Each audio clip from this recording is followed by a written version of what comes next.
All right, hello again, everybody. This is Mr. Jim outside today for our science experiment of the week on our Wednesdays. So today we're going to be doing a very simple one, and something, if you're a little bit older, you might have recognized as a big thing going around the internet a couple years ago, but still very fun for us to do.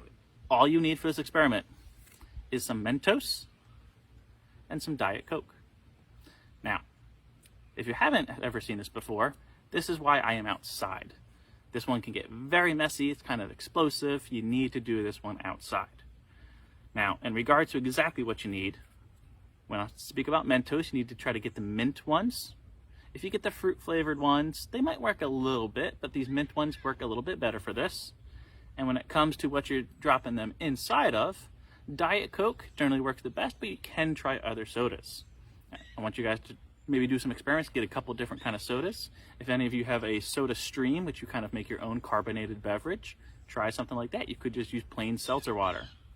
Now, the reason this experiment has the reaction that we're going to be seeing is because the reason we drink soda and seltzer, things like that, is because that nice bubbly kind of fizzing on our tongue when we drink it. That is actually carbon dioxide that is trapped inside the liquid and it wants to escape. So right now we don't really see any bubbles in there, but once I crack it open, you'll see it kind of fizzes. If you take one of these, you shake it up really quick, and then you open it, a whole bunch of these bubbles kind of come out and makes a big mess everywhere.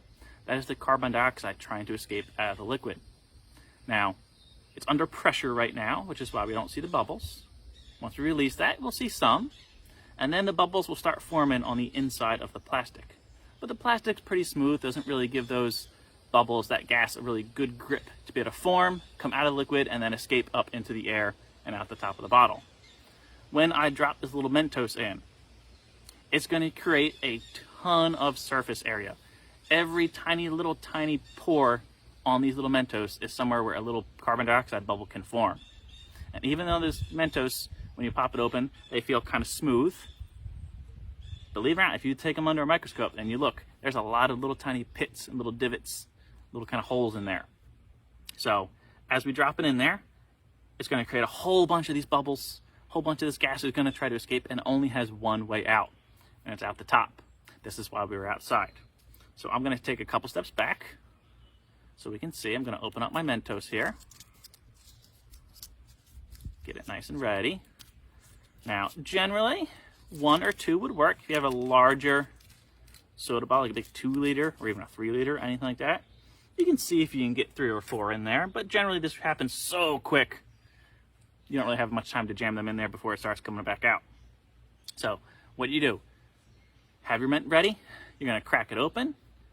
Make sure it doesn't really bubble out all the way. If it's a little bit, let it air out a little tiny bit. It starts fizzing. Once it's settled, set it on the ground. Get ready. You drop them in and then stand back, and it should have a big, nice reaction. Shoots way up in the air. We're going to try it. I'm going to step back here. Going to open it up. A little tiny bit of the fizz. A little tiny bit of the pressure releasing. Open it nice and slow. You better see some of the bubbles are forming. I'll get back up to the camera here. Some of those bubbles are forming. That's the carbon dioxide trying to escape. Now it has an area to go. We're going to open this up. Going to set this down right here. Looks like we're not going to hit anything important with the stream. I got my 2 Mentos mints here. I'm going to drop it in and stand back. Ooh, there we go. You can see it's still fizzing, still bubbling. Very, very messy. We can see our Mentos here. It is still all very fizzy, all that bubbly here. A whole lot of it spilled out on the ground. That's why we're outside. You can see how much of it is actually just forming the bubbles. There's not that much liquid left in here. Now again, you saw it came up roughly, was down on the ground here. Top of the bubbles kind of came up to about here or so, maybe a foot or 2 off the ground. This is just a little tiny 20-ounce bottle of soda. If you have one of those big 2 liters, it's going to go a lot higher, because you can get more of those Mentos mints inside of there. So once you think about why exactly that works, extend it a little bit, all those little pores on there, giving those bubbles areas to escape. You can see how much of it actually came out in just that quick amount of time. Not that much soda left in here. Now, Once this is done, this is perfectly fine soda. Feel free to drink it. I would drink it pretty quick, otherwise it's going to start to taste minty. So if you like minty soda, let it sit for a few minutes. You'll have nice Mentos Diet Coke.